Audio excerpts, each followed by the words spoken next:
thing that most guys are looking forward to over the winter months is the start of the reliability trial season. There's a good selection of events over here in the east, different sorts of courses, different sorts of conditions, and different sorts of rides that turn up. Obviously it's not a race, but try telling that to the guys involved. The first event I thought I'd talk about is the Velo Schills Sportive, which happens at the end of January. Fairly new event on a pretty flat course, but it tends to attract a lot of the racier guys, and as you can see from my figures there, it was a pretty tough ride. Unusually, what I decided to do was set out with the slightly slower group in anticipation of the faster boys catching me a little bit further around the course, then jumping onto them and seeing how long it could last.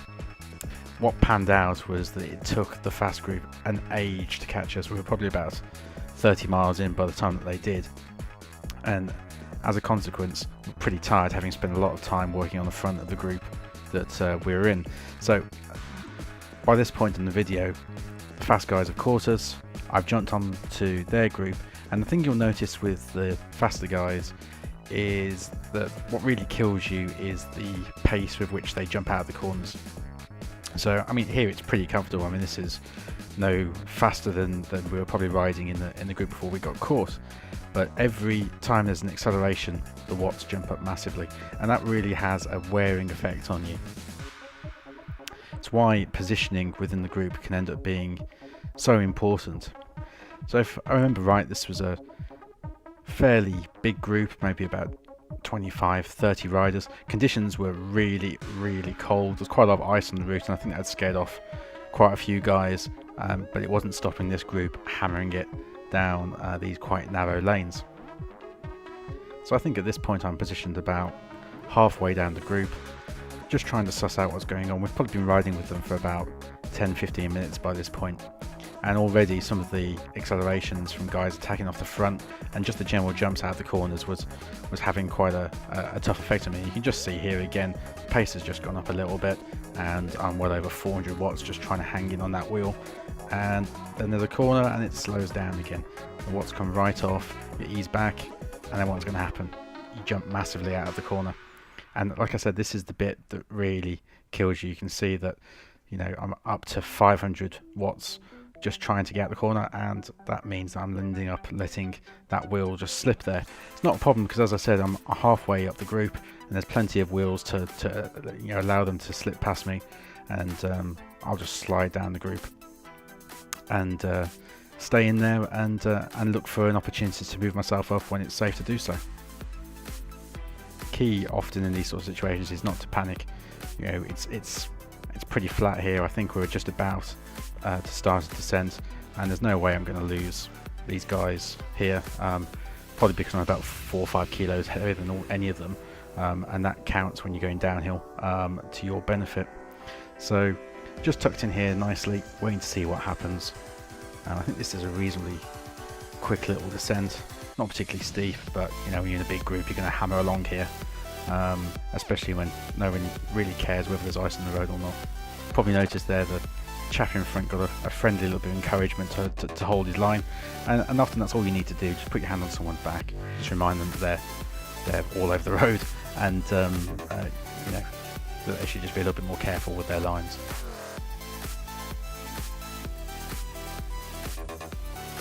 So one of the things that you can do on a descent, it's obviously a good place to try and move up. What you don't want to be doing is herring up the inside into corners.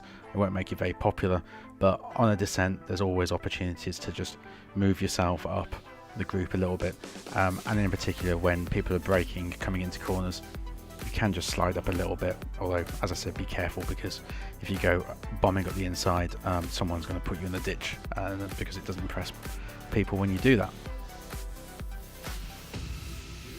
So again, massive jump out of the corner. All of these efforts are sapping my legs because I'm pretty tired by this point anyway, and you probably noticed that there's like a 600 watt jump to get out the corner, and then it sustains, it just stays at 400 watts.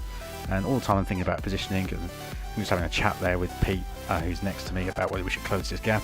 And he very sensibly points out to me that the guy in front of us is massively strong and we should just sit in his wheel and he'll close it for us.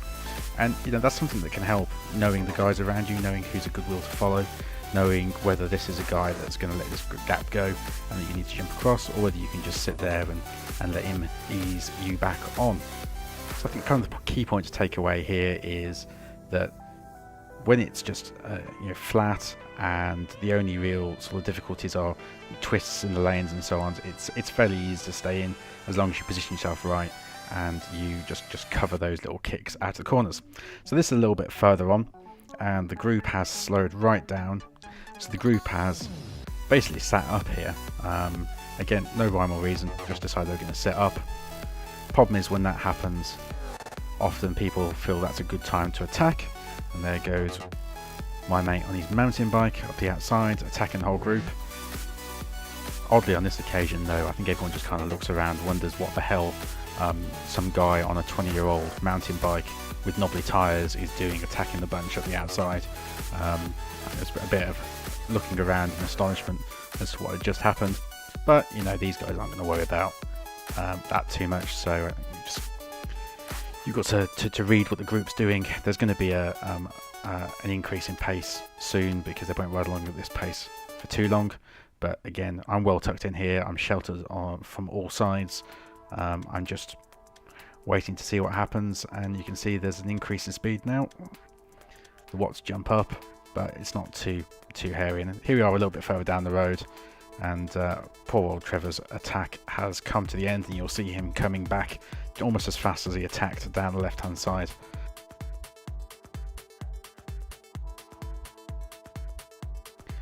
Here he comes in full reverse gear. This is just as we're approaching one of the tough little kick-ups on this course, and I think what I was trying to do was give myself room again on this hill to just allow myself to slip down through the wheels, so that when I got to the top of the hill I'd still be in the group and able to hang with them on the descent and stay alive until the next climb. However, I was pretty stuffed by this point. You can see it's just starting to kick up a little bit. I think the gradient is slightly off there, but I'm sort of flipping up to over 300 watts, and you can see I'm going backwards here. Also part of the plan, just slip down to the group, but I'm really going backwards here, and this is I think this is the point where I've just gone pop. I've spent too long doing those kicks up over 600 watts, which have really killed my legs, and you can see everyone's just flying past me now. This is game over. I really suffered after this, and the next 10 miles of this ride, that was my view. Just desperately trying to hang on to that wheel and eat all the salt that was coming off it. So that was delightful. The next event that's on the calendar is the Velo Sportive. Great bunch of guys, small club, but they put this event on every year just before Valentine's. It's a really good route, one of my favourite routes. Unfortunately this year they suffered with the weather conditions. It snowed and very few people turned up. It meant we were in a very small group, and this was basically it. I'm not going to show you lots of video of this event because this was it. It was, I don't know, about 15-20 people entered in total. From the first 2 or 3 miles it was clear there was 6 of us that were stronger. We rode off the front and we just rode the entire event in snow, the 6 of us, until it blew apart at the end. It was horrific. One of the hardest rides I've done in a long old while. It's still very enjoyable, but that's because I'm a bit of a sicko.